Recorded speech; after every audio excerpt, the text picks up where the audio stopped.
நம்ம தியானிக்க போகிற பகுதி ஆபிரகாமை குறித்து. கடந்த வாரத்துல நம்ம ஆபிராம் என்று தியானித்தோம். இந்த வாரம் ஆபிரகாமை குறித்து நம்ம தியானிக்க போகிறோம். கர்த்தர் அதை ஆசீர்வதித்து உங்களோடு பேசுவாராக. ஹல்லேலூயா. ஆதியாகமம் 17ஆம் அதிகாரம் 5ஆம் வசனத்துலதான், உன் பேர் ஆபிராம் எண்ணப்படாமல் நான் உன்னை திரளான ஜாதிகளுக்கு தகப்பனாக ஏற்படுத்தினபடியால் உன் பேர் ஆபிரகாம் எண்ணப்படும் என்கிறார். ஆண்டவர் ஆபிராமை அழைத்த பொழுது அவர் ஆபிராமாய் தான் இருந்தார், ஆப்ரஹாமா இல்ல. அந்த அனுபவத்தை நம்ம பார்க்கும் பொழுது நம்முடைய ரட்சிப்பு, ஆண்டவர் நம்மை அழைக்கும் பொழுது ஆண்டவர் நம்ம ஏற்றுக்கொள்கிறோம். ரட்சிப்பின் அனுபவத்துக்குள்ள வர்றது ஆபிராம் அப்படின்னு நம்ம எடுத்துக்கிட்டோம்னா, அதே அடுத்த பகுதியான வாழ்க்கை ஆபிரகாம். நம்ம ரட்சிக்கப்பட்டோன்னு அப்படியே இருக்கக்கூடாது, அதுல ஒவ்வொரு நாளும் வளருகிறவர்களாய் இருக்கணும்னு தான் ஆண்டவர் விரும்புறார்.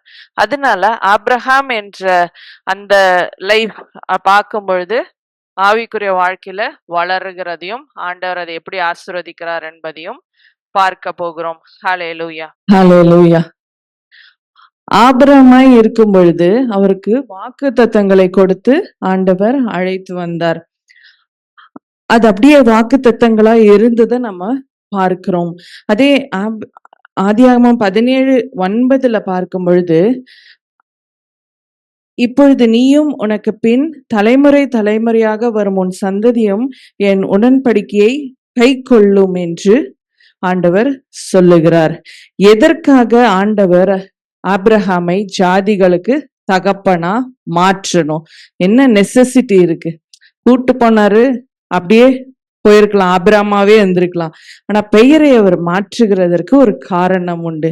அது எதற்காக அப்படின்னா, ஆண்டவர் நீ மாத்திரம் இல்ல, உன் ஜெனரேஷனா ஆசீர்வாதங்களை பெறணும்னு தான் விரும்புகிறார். ஹல்லேலூயா.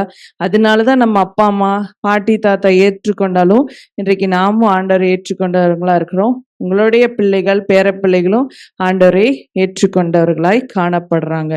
ஆனா அந்த காரியம் பார்க்கும் பொழுது உடன்படிக்கையை கை கொள்ளுங்கள் என்ற அந்த வார்த்தையை சொல்றாரு. நீயும் உனக்கு பின் தலைமுறை தலைமுறையாக வரும் உன் சந்ததியும் என் உடன்படிக்கையை கை கொள்ளுங்கள், அப்பொழுது அந்த ஆசீர்வாதங்களை நம்ம காண்போம் என்றுதான் ஆண்டவர் சொல்லுகிறார். ஹல்லேலூயா.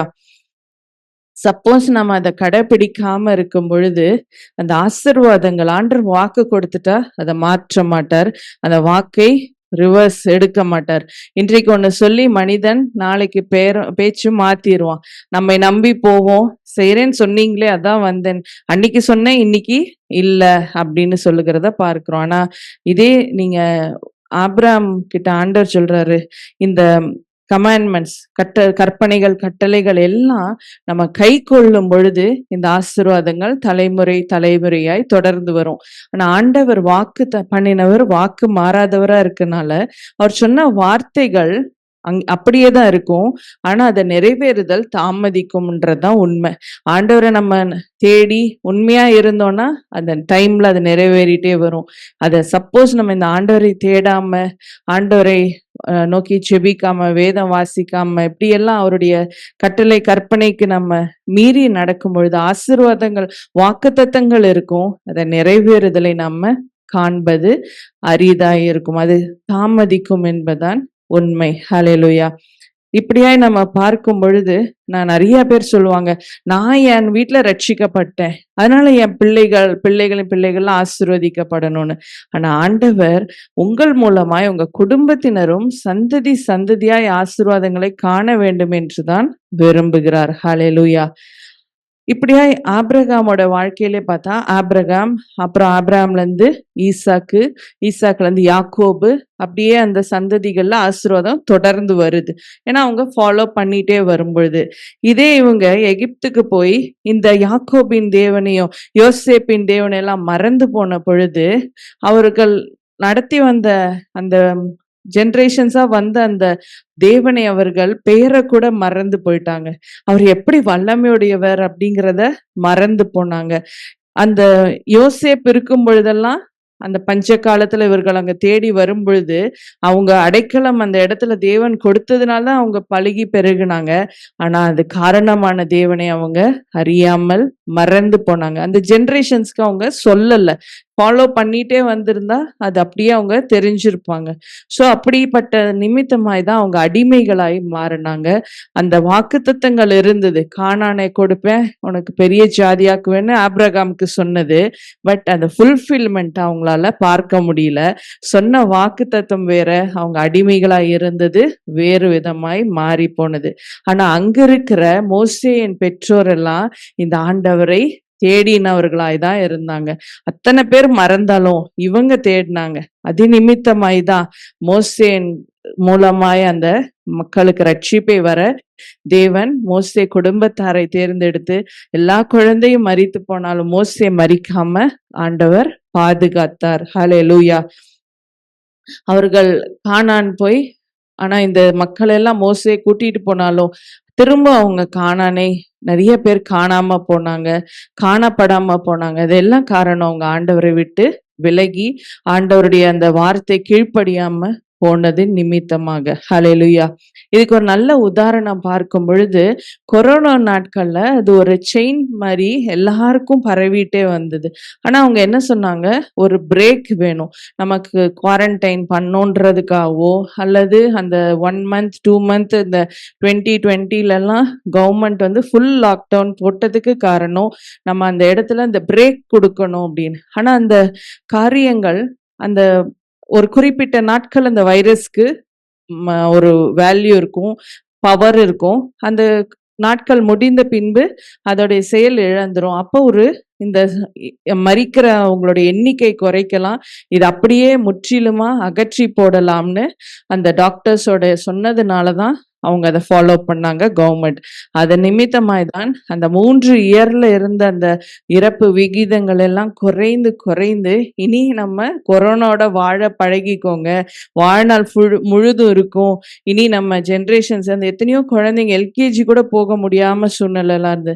ஸோ அவ்வளோதான் அவங்க ஃபியூச்சர்லாம் நினைச்சு நாம மாஸ்கோடையே கடைசி வரைக்கும் இருக்கணுமோன்னு நினைச்சு நாம இன்றைக்கு சுதந்திரமா இருக்கிறோம் அப்படின்னா அந்த ஒரு பிரேக் வந்தது.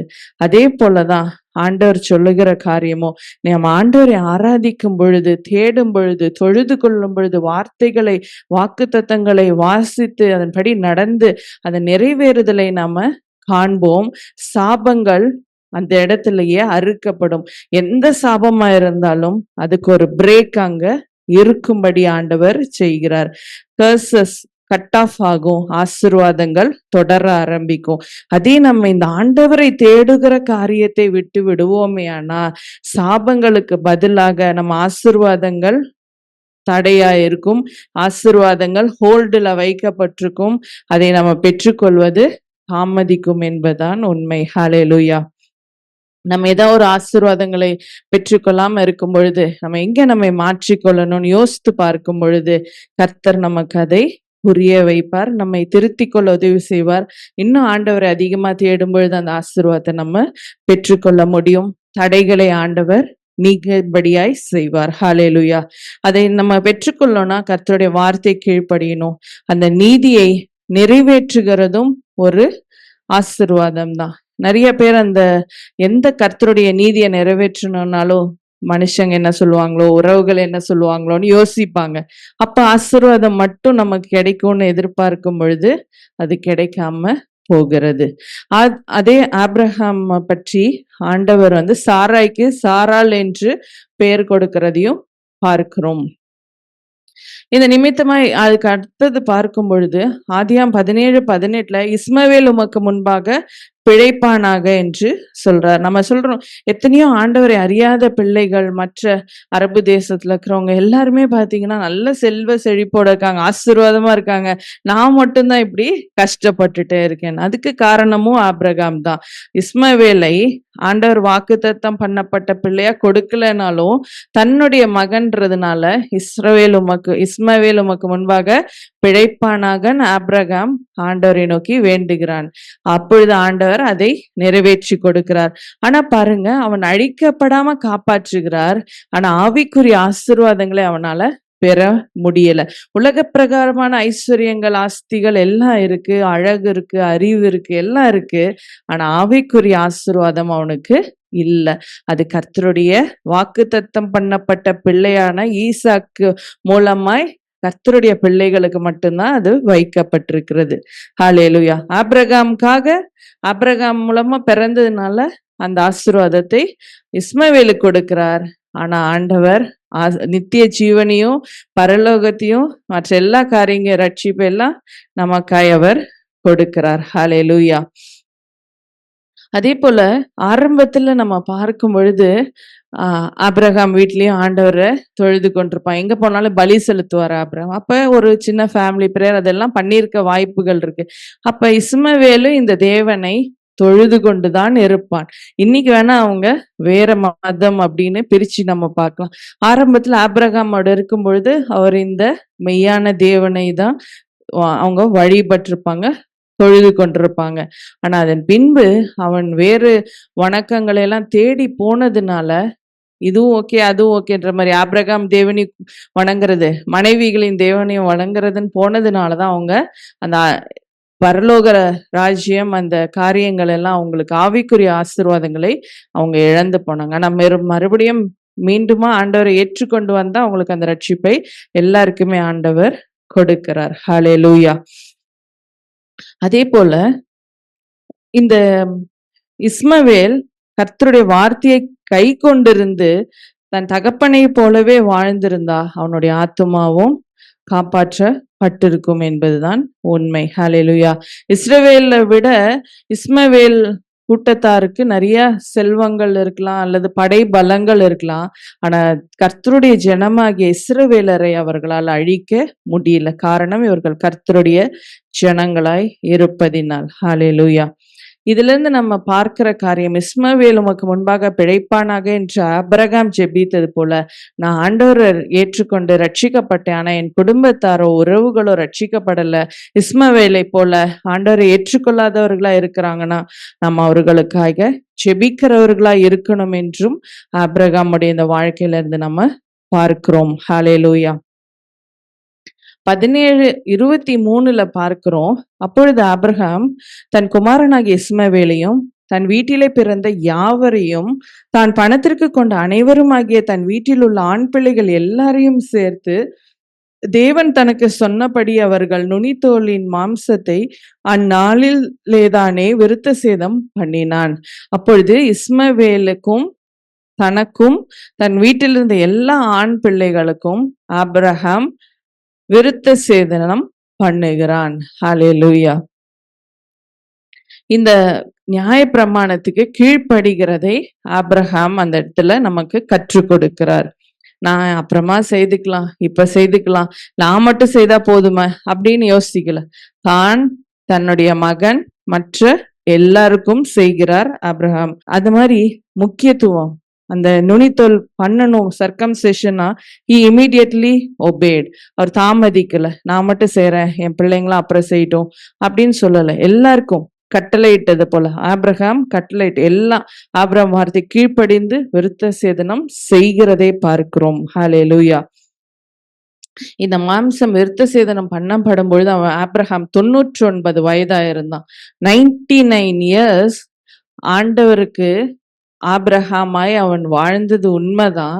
ஆனா ஆசீர்வாதங்கள் வாக்குத்தத்தங்களை பெற்று கொண்டிருந்தான், நிறைவேறுதலை காணலை. ஹalleluya.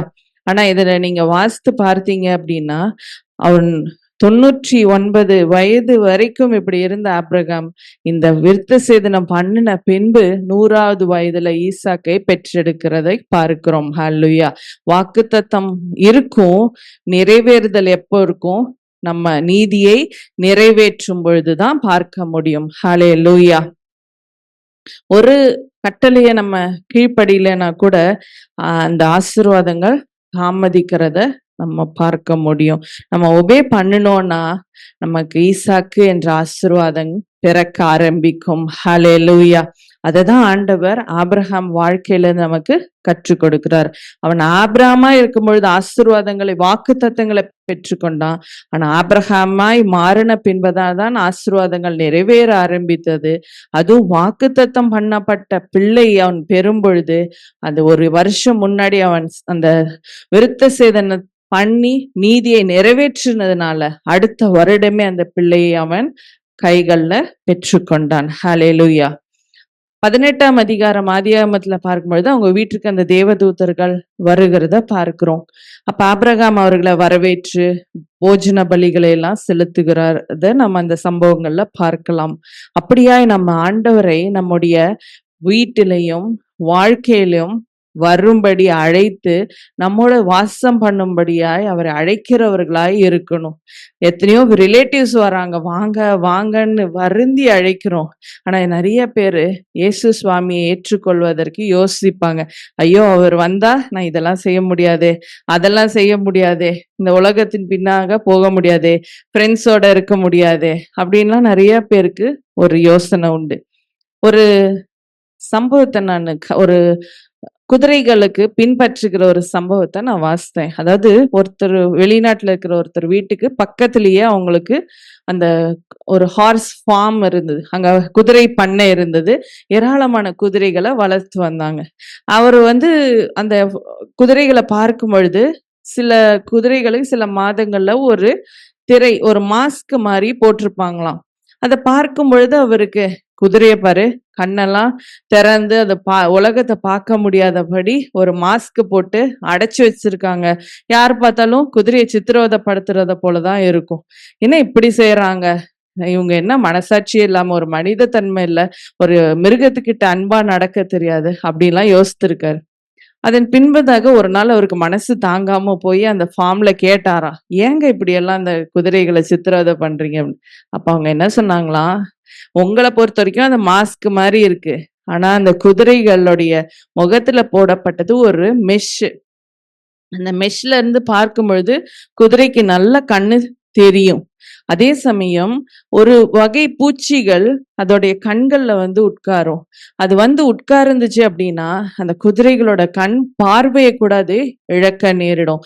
அதை தடுப்பதற்காக தான் இந்த மெஷ் போட்டிருக்கோம். ஃப்ளைஸ் வராது. அதே சமயம் இந்த குதிரைகள் இங்கிருந்து அந்த உலகத்தை பார்க்க முடியும், உணவை பார்க்க முடியும், எங்க போனாலும் பார்க்க முடியும்னு. நிறைய பேரோட வாழ்க்கையில கிறிஸ்தவங்களை பத்தி ஒரு வேதனை, ஐயோ வேதத்தெல்லாம் கொடுத்து ஆண்டவர் இப்படி நட அப்படி நட, அதை செய் இதை செய்யக்கூடாது சொல்லி கட்டுப்பாடு விதிச்சிட்டாரு. அவங்களுக்கு ஒரு மாஸ்க் மாதிரி இந்த பைபிள் கிடைச்சிருச்சு, நாங்கெல்லாம் பாரு ஜாலியா இருக்கோம்னு. ஆனா பைபிள் மூலமாக, பைபிள் என்ற மாஸ்க் மூலமாக நம்ம உலகத்தை பார்க்கணும்னு ஆண்டவர் கிருபை தந்திருக்கிறார். ஹல்லேலூயா. அவங்க வெறுங்கண்ல பார்க்கிறாங்க. அவங்களுக்கு அந்த தீமைகள் எல்லாம் அந்த பூச்சிகளை போல வரும்பொழுது அவங்க வாழ்க்கை அழிஞ்சு போயிடுது. அந்த குதிரைகள் கண் பார்வை இழக்கிறது போல வாழ்க்கை இழந்து போறாங்க. ஆனா நம்ம பைபிள் என்ற மாஸ்க் மூலமா நம்ம உலகத்தை பார்க்கும் பொழுது உலகத்தின் காரியங்களையும் நம்ம எது உண்மை பொய்ன்னு தெரிஞ்சுக்கிறோம். அதே சமயம் நம்முடைய ஆண்டவர் யாருன்றதையும் அந்த வசனங்கள் மூலமா தெரிஞ்சுக்கிறோம். ஹல்லேலூயா. உண்மையான சந்தோஷத்தையும் உலகத்தையும் இவங்க அனுபவிக்க முடியலையே, உண்மையா இல்ல, உலகத்தின் சந்தோஷங்களையும் ஆசீர்வாதங்களையும் பார்க்க நல்லா இருக்கிறதையும் இவங்க அனுபவிக்கலையே கிறிஸ்தவர்களை அப்படின்னு சொல்லி நிறைய பேர் வருத்தப்படுறாங்க. ஆனா கர்த்தர் மெய்யான சந்தோஷத்தையும் மனமகிழ்ச்சியும் இந்த வேத புத்தகத்தின் மூலமா நம்ம பெற்றுக்கொள்ள கிருபை செய்கிறவராய் இருக்கிறார். ஹல்லேலூயா. அப்படியாய் ஆண்டவரை நம்ம இருதயத்துல நம்ம அழைக்கிறவர்களா இருக்கணும். அப்பொழுதுதான் எது சரி எது தவறுன்றதுல சரியாய் அவர் நமக்கு கற்றுக் கொடுப்பார்.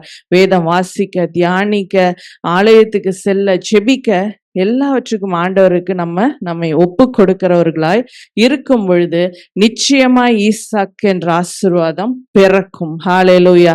அது மாற்றங்களே இல்லை, நிச்சயம் பிறக்கும். கீழ்ப்படியும் பொழுது நம்முடைய தாமதமான காரியங்கள், கிடைக்காத காரியங்கள் எல்லாம் தேடி வரும். ஈசாக்கு நிச்சயம் பிறக்கும்படிதான் ஆண்டவர் ஆசீர்வதிப்பார். நீங்க தனியா ஜெபிக்கும் பொழுது ஆண்டவர் உங்கள் மத்தியில் உங்களோட வாசம் பண்ணுவார். குடும்பமாய் ஜெபிக்கும் பொழுது முழு குடும்பத்தோடும் தேவன் இருப்பார். ஹல்லேலூயா. அப்படியே ஆபிரகாம் போஜன பலியெல்லாம் அந்த வந்தவங்களுக்கு செலுத்துகிறார். அதை உட்கொண்ட அவர்கள் ஆபிரகாமையும் மனைவியையும் ஆசீர்வதிக்கிறத பார்க்கிறோம். அதே போல ஆண்டவர் சொல்றாரு, ஆதியாகமம் 18:18 நான் செய்ய போகிறதை ஆபிரகாமுக்கு மறைப்பேனோ. நமக்கெல்லாம் எதையாவது ஒண்ணு செஞ்சுட்டு சொல்லிட்டு செய்யணும்ன்றது ஆண்டவருக்கு தேவையே இல்லை. நாமே நம்முடைய பெற்றோருக்கு ஃபுல்லா சொல்ல மாட்டோம், எதை செய்யறோம் செய்ய மாட்டோம்னு இல்லை. ஹஸ்பண்ட்ஸ் மனைவி கிட்ட மறைப்பாங்க. ஏன்னா திடீர்னு ஏதாவது ஒண்ணுன்னா மனைவி நன்மைக்காக கூட சொல்லுவாங்க, ஆனா சில கணவர் அதை ஏற்றுக்கொள்ள மாட்டாங்க. அதனால கணவர் மறைக்கிறது சகஜமா இருக்கு. மனைவியும் அப்படிதான், கணவருக்கு தெரியாம ஏதாவது ஒரு இன்வெஸ்ட்மெண்ட் பண்றது, வேற ஏதாவது ஹெல்ப் பண்றது யாருக்காவது அப்படி ஏதாவதுன்னா தெரியாம செய்வாங்க. ஏன்னா ஹஸ்பண்ட் தடை செய்வாரு, வேண்டாம். எத்தனையோ காரணங்கள் நல்லதுக்கு இருக்கலாம், வேண்டாத காரியங்களா இருக்கலாம். ஆனாலும் தெரியாம நம்ம சொல்லாம செய்கிறோம். ஆனா ஆண்டவர் சொல்றாரு, நான் செய்ய போகிறதை ஆபிரகாமுக்கு மறைப்பேனோ. அப்ப ஆண்டவர் ஆபிரகாமோட எவ்வளவு ஒரு இன்டிமேட்டா இருந்தாரு. க்ளோஸ் ஃப்ரெண்ட்ஸ் கிட்டதான் நம்மளுடைய காரியங்களை நிறைய பேர் பகிர்ந்து கொள்வாங்க. அப்ப ஆபிரகாம் ஆண்டவர் எவ்வளவு அதிகமா நேசித்திருப்பாருன்னா, எல்லாத்தையும் நான் சொல்லுவேன். அதுக்கு காரணம் ஒண்ணு வச்சிருக்காரு. நீங்க உங்க ஃப்ரெண்டு கிட்ட ஒரு காரியம் சொல்றீங்கன்னா, அவ என் பெஸ்ட் ஃப்ரெண்டு, யாருக்கிட்டையும் அதை ஷேர் பண்ண மாட்டா, அல்லது எனக்காக ஜெபம் பண்ணுவா, எனக்கு இந்த இக்கட்டுல உதவி செய்வா, அப்படிங்கிற பல காரணங்கள் நல்லதா நினைச்சு நம்ம அவங்களோட ஷேர் பண்றோம். ஆனா ஆண்டவர் சொல்லுகிறாரு, இவன் போஜன பலி செலுத்துகிறவன், ஆண்டவருக்காக பலிகள், ஸ்தோத்திர பலி எல்லாவற்றையும் செலுத்துகிறவன்னு தேவனுக்கு நன்றாக தெரியும். இப்படிப்பட்ட நிலையில ஆண்டவர் எதற்காக இதை சொன்னார்னா, 18:19 வாசிக்கலாம். கர்த்தர் ஆபிரகாமுக்கு சொன்னதை நிறைவேற்றும்படியாய், ஆண்டவர் என்னெல்லாம் ஆபிரகாமுக்கு சொல்றாரோ அதை நிறைவேற்றும்படியாய் அவன் தன் பிள்ளைகளுக்கும் தனக்கு பின் வரும் தன் வீட்டாருக்கும் நீங்கள் நீதியையும் நியாயத்தையும் செய்து கர்த்தருடைய வழியை காத்து நடவுங்கள் என்று கட்டளையிடுவான் என்பதை அறிந்திருக்கிறேன். ஹல்லேலூயா. அப்ப என்ன நம்பிக்கை ஆண்டவர் ஆபிரகாம் மேல வச்சிருக்காருன்னா, நான் ஆபிரகாமுக்கு சொன்னது அவன் நிறைவேற்றும்படியா, அது கீழ்ப்படியும்படியா தான் மட்டும் இல்ல, தன்னோட பிள்ளைகளுக்கும் சொல்லுவான், தனக்கு பின்வரும் தன் வீட்டாருக்கும் சொல்லுவான். நீங்கள் நீதியை நியாயத்தையும் செய்யணும்னு கற்றுக் கொடுப்பான், கர்த்தருடைய வழியை காத்து நடக்கணும்னு கற்றுக் கொடுப்பான் என்று கட்டளையிடுவான். ஹல்லேலூயா. சொல்லிட்டு இதெல்லாம் இருக்குப்பா, ஆண்டவர் சொல்லியிருக்காரு, நீ நன்மை செய்தா உனக்கு இது இப்படி அப்படின்னு மட்டும் ஒரு டீச் பண்றது மட்டும் இல்ல, கட்டளை கண்டிப்பா நீ கீழ்ப்படிந்தாகணும், நீ செய்தாகணும் அப்படிங்கிறதுல சில பேரண்ட்ஸ் எல்லாம் பாத்தீங்கன்னா ஸ்ட்ரிக்டா இருப்பாங்க. பைபிள் இந்த மாதிரி வாசித்து நீ ஒப்பித்தாதான் உனக்கு சாப்பாடு தருவேன்னு சொல்லுவாங்க. இல்ல நீ ஆலயத்துக்கு இந்த டைம்னா நீ இத்தனை டைம்குள்ள ரெடியா இருக்கணும் அப்படின்னு சொல்லுவாங்க. நீ ஆலயத்துக்கு வரலையா உனக்கு இந்த பிளெஸிங், நீ கேட்டதை உனக்கு வாங்கி தர மாட்டேன்னு சொல்லுவாங்க. நிறைய அவங்க கண்டிஷன்ஸ் வைப்பாங்க. ஆனா ஆண்டவரை தேடினாதான் இந்த ஆசீர்வாதம். அதை அப்படி அவங்க ஃபாலோ பண்ணும் பொழுதுதான் இந்த ஆண்டவரோடைய அவங்க வாழ்க்கை தலைமுறை தலைமுறையாய் இருக்கும். ஹல்லேலூயா. அதனாலதான் துவக்கத்திலேயே சொன்னேன், ஜாதிகளுக்கு தகப்பனாய் அவனை மாற்ற வேண்டும்னா ஆபிரகாம்னு மாற்றினார். அது எதற்காக? அவன் மட்டும் இல்ல, பிள்ளைகளும் பின்வரும் எல்லாரும் அப்படின்னு சொல்லி. ஹல்லேலூயா. அப்படி செய்யாத பட்சத்துலதான் நிறைய குடும்பத்துல இன்னைக்கு எல்லாம் பாத்தீங்கன்னா நிறைய வேதனைக்காரிய காரியங்களை நாங்க நிறைய இடத்துல பார்க்கிறோம். சேலம் இல்ல, வெளியூர் வெளிநாடுகள்ல கூட குழந்தைகளை அவங்க போக்குல போக விடணும்ன்ற கல்ச்சர் பரவிட்டு இருக்கு. நீ படிமா பைபிள்னு சொல்ல கூட பெற்றோர் பயப்படுற எத்தனையோ குடும்பங்கள் இருக்கு. ஆண்டவருக்கா பாட்டு பாடுமா, தாளந்துகளை பயன்படுத்துமான்னு சொல்ல பயப்படுறாங்க. காரணம் அவங்க போக்குலதான் வளரணும். ஏன்னா ஸ்கூல்லயும் அந்த மாதிரி ஸ்ட்ரெஸ் கொடுக்காதீங்க, அவங்கள ஒரு டிப்ரெஷனுக்கு கொண்டு போகாதீங்க சொல்றாங்க. அதனால நாங்க இப்படிதான் இருப்போம்னு சொல்ற எத்தனையோ பேரை பார்க்கிறோம். அப்படி இருக்கும் பொழுது இந்த ஆண்டவருடைய கற்பனைகளை காத்து நடக்கணும்னு எந்த பேரண்ட்ஸ் கட்டளையிட முடியும்? அப்படி கட்டளையிட முடியலன்ற பட்சத்துல அவங்க வாழ்க்கை எதிர்காலங்கள் அழிந்து போய் கொண்டிருக்கிற வாலிப பிள்ளைகளை பார்க்கும் பொழுது நமக்கு தெரிகிறது. ஹல்லேலூயா. நான் சீக்கிரமாய் முடிக்க விரும்புகிறேன். இப்படியா ஆபிரகாம் கட்டளையிடுவார், எனக்கா அவன் நிற்பான் என்று சொல்லி ஆண்டவர் அறிந்திருக்கிறேன், அவன் அப்படி செய்வான் நான் நம்புறேன், எனக்கு அறிந்திருக்கிறேன் தெரியும். நம்மை குறித்து சொல்லுவாரா, நான் இந்த காரியத்தை இவங்க கையில கொடுக்கிறேன், எனக்கு செய்து முடிப்பா, அவ அப்படி செய்வா, அவன் அப்படி செய்வான்னு ஆண்டவர் சொல்லுவாரா? அந்த மாதிரி நம்ம வாழும் பொழுதுதான் நம்ம வாழ்க்கை ஆசீர்வாதமாய் இருக்கும். ஹல்லேலூயா. அதன் பின்பதாக பார்க்கும் பொழுது நிறைய பேரோட வாழ்க்கையில உங்களுடைய எதிர்காலங்கள் தெரியாதபடி இருக்கிறது. என்ன எதிர்காலம்னே நமக்கு தெரியலன்னு யோசிக்கிறத நம்ம பார்க்கிறோம். காரணம், அவங்க இந்த வார்த்தை கீழ்ப்படிந்து நடக்கிறதுக்கு தவறுகிறதுனால, பெற்றோர் அந்த கட்டளைகளை பிள்ளைகளுக்கெல்லாம் தராததுனால இன்றைக்கு அநேக பிள்ளைகள் கேள்விக்குறியோட வாழ்க்கையில நின்று கொண்டிருக்கிறாங்க. ஆமென். அதன் பின்பு ஆபிரகாம் முதலாவது தன்னுடைய மகனான இஸ்மவேலுக்காக பரிந்து பேசி அவனை ஆசீர்வதிக்க சொல்றாரு. அதன் பின்பு 18:22 லோத்துக்காக தேவனிடம் மன்றாடுகிறதையும் நம்ம பார்க்க முடியும். ஹல்லேலூயா. அப்படியாய் அந்த லோத்துக்காக தேவன் கிட்ட அவன் மன்றாடின பொழுது ஆண்டவர் லோத்தை ஆசீர்வதித்தார். அவன் மனைவி ஆசீர்வதிக்க அழைத்து வந்தார். ஆனா அவன் மனைவி அந்த உலகத்தின் பின்பாக போய் ஆண்டவருடைய ஆசீர்வாதங்களை இழந்து போகிறதை பார்க்க காரணம், she disobeyed, அதை காத்து நடக்கல. லோத்து அந்த கட்டளையை அவன் மனைவிக்கு பிள்ளைகளுக்கு கொடுக்கலன்றதான் நம்ம பார்க்கிறோம். ஆதியாகமம் 20:17 கர்த்தர் அபிமெலேக்குடைய வீட்டாரின் கற்பங்களை எல்லாம் அடைத்தார் என்று பார்க்கிறோம்.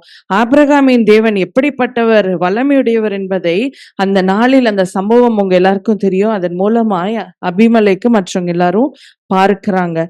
அதை பார்த்ததுனால அவர்கள் சொல்றாங்க, நீங்க 14ஆம் வசனத்துல கூட பார்க்கலாம், ஆடு மாடு வேலைக்கார எல்லாத்தையும் அவன் கிட்ட அந்த அபிமெலேக்கு திருப்பி கொடுக்கிறதையும் பார்க்கிறோம். அபிமெலேக்குடைய வீட்டாரின் கற்பங்களை எல்லாம் ஆண்டவர் அடைத்திருந்தார். ஆனா ஆபிரகாம் தேவனை நோக்கி அவனுக்காகவும் வேண்டிக் கொண்டார். இந்த தேவன் எப்படிப்பட்டவர் என்பதை அவன் மூலமாய் தேவன் அபிமெலேக்குக்கும் அவன் குடும்பத்தாருக்கும் காண்பித்தார். அது மட்டும் இல்ல, எத்தனையோ பேர் ஆசீர்வாதங்களை பெற்ற உடனே மற்றவங்களை மறந்து போறாங்க, ஆண்டவரையே மறந்து போறாங்க. ஆனா இவர்களுக்கு ஆண்டவர் ஆண்டவர்கிட்ட ஆபிரகாம் ஜெபிக்கும் பொழுது இவர்கள் எல்லாருடைய கர்ப்பங்களும் திறக்கிறதை நம்ம இந்த சம்பவத்துல பார்க்கிறோம். ஹல்லேலூயா. பிள்ளை பெறும்படி ஆண்டவர் அனுக்கிரகம் செய்கிறார். யாருக்கு? அபிமெலேக்குக்கும் அவன் மனைவி அவன் வேலைக்காரர்கள் எல்லாரையும் ஆண்டவர் குணமாக்குகிறார். காரணம், இவர்களுக்காகவும் ஆபிரகாம் வேண்டிக் கொண்டான். ஹல்லேலூயா. ஆதியாகமம் 21:2-3 பார்க்கும்பொழுது ஆபிரகாம் முதிர் வயதா இருந்தான். சாராள் பெற்ற குமாரன் ஈசாக்கு என்று அவர்கள் அந்த 100ஆம் வயதுல பிறந்த பொழுது பேர் வைத்தாங்க. ஏற்ற காலத்துல தேவன் உங்களை உயர்த்தும்படிக்கு அவருடைய பலத்த கரங்களுக்குள் அடங்கி இருங்கள் இருக்கு. அந்த பொறுமையோட காத்திருக்கிறது இல்லாததுனாலதான் நிறைய பேர் வாழ்க்கையில ஈசாக்கு பிறக்க முடியல, ஆசீர்வாதங்கள் பிறக்க முடியல. ஆனா இவங்க வெயிட்டட் ஃபார் 100 years. 100வது வயதுல தேவனுடைய நீதியை நிறைவேற்றின 99ஆம் வயதுக்கு பின்பு இவன் குழந்தையை பெற்று கொண்டதை பார்க்கிறோம். அதே போல 21:4 குமாரன ஈசாக்கு பிறந்த 8ஆம் நாளில விருத்த சேதனம் பண்ணுகிறதை பார்க்கலாம். தேவன் கட்டளையிட்டிருந்தபடி எல்லா இடத்திலையும் தேவனுடைய கட்டளை ஆபிரகாம் கீழ்ப்படிந்து வந்தார் என்பதை பார்க்கிறோம். ஹல்லேலூயா. அதே போல 21:22 நம்ம வாசிக்கும் பொழுது ஆதியாகமம் 21:22 அக்காலத்திலே அபிமெலேக்கும் சேனாதிபதியாக பீகோலும் ஆபிரகாமை நோக்கி, நீ செய்கிற காரியங்கள் எல்லாவற்றிலும் தேவன் உன்னுடனே இருக்கிறார். இன்னைக்கு எத்தனை பேர் நம்மை பார்த்து உன்னுடைய எல்லா காரியங்கள்ல செய்யற எல்லா செயல்களையும் தேவன் உன்னோட இருக்கிறாருன்னு சொல்ல முடிகிறது. நம்ம நெய்பர்ஸோ ஃப்ரெண்ட்ஸோ வேலை செய்யற ஸ்தலத்துல இருக்கிறவங்களோ சொல்ல முடிகிற ஒரு வாழ்க்கையா கர்த்தர் நம்மோடு இருக்கிறாருன்னு எதிரிகள் சொல்லுகிறார்கள். நம்ம கூட வேலை செய்யறவங்களோ உறவுகளோ குடும்பத்தாரோ கூட சொல்லுகிறார்களா? அப்படி ஒரு சாட்சியுள்ள வாழ்க்கையை வாழணும் என்று இதுல நம்ம கற்றுக்கொள்ளுகிறோம். ஹல்லேலூயா. அதே போல 21:24 ஆபிரகாம் நான் ஆணையிட்டு கொடுக்கிறேன் என்று சொல்லுகிறான். அதாவது அவன் சொல்லுகிற அந்த சம்பவம்லாம் நீங்க வாசித்து பாருங்க. ஆபிரகாம் ஆணையிட்டு கொடுக்கிறான். அப்படின்னா என்ன அர்த்தம்? நம்ம கிட்ட யாராவது ஒரு கஷ்டம் இருந்தா நான் ஜெபம் பண்ணிக்கிறேங்கன்னு சொல்றோம். ஜெபம் பண்றோமா?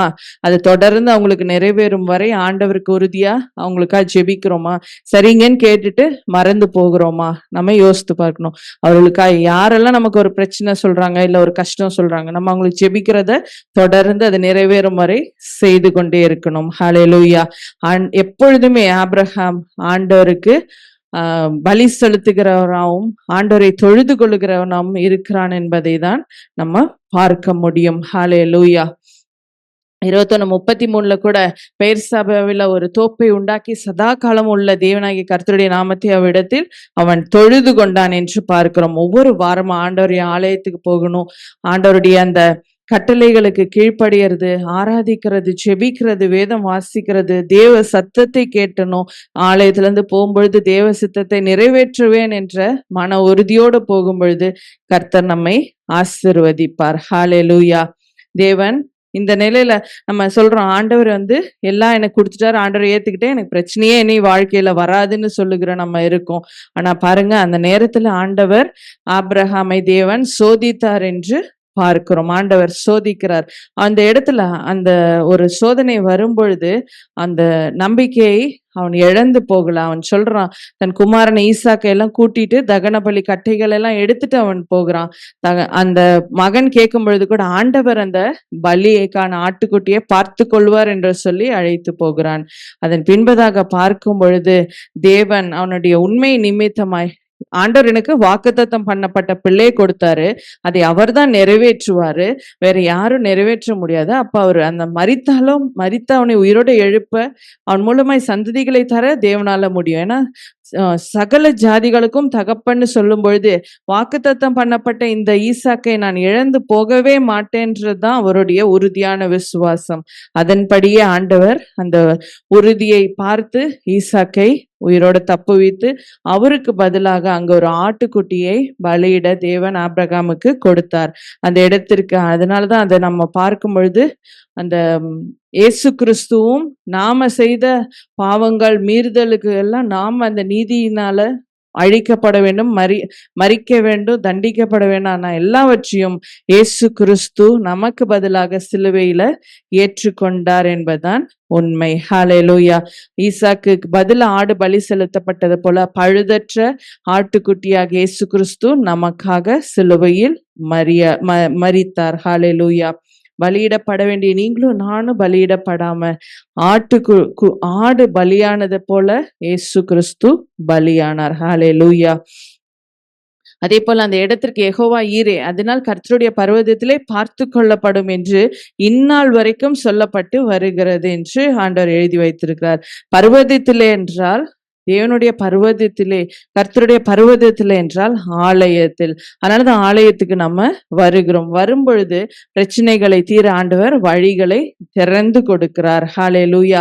பார்த்து கொள்ளப்படும்னா சரி எல்லாம் பார்த்துக்கலாம் போ அப்படின்னு சொல்லுவாங்க சில பேர் வீட்டுல பெரியவங்க. அப்படின்னா என்ன அர்த்தம்? அவங்க அதுக்கான ஏதாவது ஒரு ஸ்டெப் எடுப்பாங்க, சால்வ் பண்ணுவாங்க அப்படின்னு அர்த்தம்.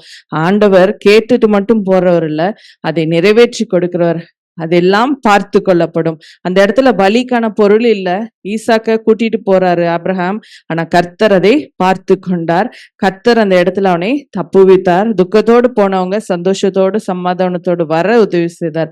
ஆலயத்துக்கு நம்ம போகும் பொழுது கர்த்தர் அந்த இடத்துல நமக்கான பிரச்சனைகளை பார்த்து கொள்வார். அதாவது அதை தீர்த்து வைப்பார். அதுக்குரிய தீர்ப்பதற்கான வழிகளை திறந்து கொடுப்பார். கண்ணீரை காண்கிறவர் மாத்திரம் இல்ல, கண்ணீரை துடைக்கிற ஒரு ஆண்டவர். ஹalleluya. எல்லாரும் கேட்பாங்க, சரிப்பா பாத்துக்கோ அப்படின்னு போயிருவாங்க. ஆனா கர்த்தர் மட்டும்தான் அதுக்கான ஒரு சொல்யூஷனையும் கொடுப்பார். கண்ணீரை துடைப்பார். நீங்க வாழ்ந்திருக்கும்படி உங்களை உதவி செய்வார். இதெல்லாம் முடித்து சில நாட்கள் அப்புறமா 23:2 சாராள் மரித்தாள் என்று பார்க்கிறோம். ஆண்டவர் உனக்கு கானானை தருவேன் என்றார். அதற்கு அடையாளமா ஒரு சிறு பகுதியாகி அந்த மக்பெலா என்ற நிலத்தின் குகையில சாராளை அடக்கம் பண்ண அங்க ஒரு இடத்தை வாங்க ஆண்டவர் ஆபிரகாமுக்கு முதல் அச்சாரமாக ஒரு இடத்தை கொடுக்கிறார். இது போலதான் உனக்கு நான் கானானை முற்றிலுமாய் தருவேன் என்று சொல்லி. ஹalleluya. இப்படியாய் கர்த்தர் ஆபிரகாமை சகல விதத்திலும் ஆசீர்வதித்தார் என்று பார்க்கிறோம். இந்த பொண்ணு பாக்குற விஷயம், மனைவி இறந்துட்டாங்க, மகனுக்கு திருமணம் செய்யணும். எல்லார் வீட்லயும் அவங்க பேரண்ட்ஸ் பொண்ணு மாப்பிள்ள தேடுவாங்க, தப்பு கிடையாது. ஆனா இப்படிதான் வேணும், அப்படிதான் வேணும், இந்த வேலையில இருந்து என் பொண்ண கண் கலங்காம பார்த்துக்கோங்க. இப்ப ட்ரெண்ட் என்ன இருக்குன்னா, மாப்பிள்ளை ₹1,00,000 மேல சம்பாதிக்கணும், சொந்த வீடு இருந்தா என் பெண்ண நல்லா பார்த்துக்குவாங்கன்னு நெறைய வீட்ல பொண்ணோட அப்பா, அம்மா யோசிக்கிறாங்க. ஆனா அப்படி எந்த வீட்ல இருக்கு?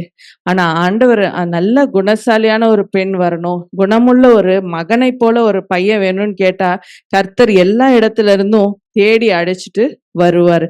இப்படி ஆபிரகாமோட வாழ்க்கையில அதை குறித்தும் அவனுடைய தானா போய் ஒரு பொண்ண தேடல. தன் வேலைக்காரன் மூலமாய் அனுப்புகிறான். அப்பொழுது அவன் வேலைக்காரனும் போய் ஆண்டவர்ட்ட, என் எஜமானாகிய ஆபிரகாமுக்கு தேவனாய் இருக்கிற கர்த்தாவேன்னு தேவனை நோக்கி அவன் வேலைக்காரனும் பார்க்கிறான். நான் இந்த காரியத்துல எனக்கு காரியம் வாய்க்கும்படி என் எஜமானாகிய ஆபிரகாமுக்கு தயவு செய்யுங்க. நான் இப்படியாய் குடிக்க தண்ணி கேட்கும் பொழுது தண்ணி ஊத்தி எனக்கு என்னோட ஒட்டகம் எல்லாத்துக்கும் கொடுக்கிற பெண்ணை நான் உம்முடைய சித்தம்னு எடுத்துக்கிறேன்னு அவன் ஒரு பொருத்தனை செய்றான். பரிசுத்த ஆவியானவர் சரியாய் அவர்களுக்கு வேண்டிய மருமகளான ரெபேக்காவை அங்க அழைச்சிட்டு வர்றத பார்க்கிறோம். அல்லேலூயா.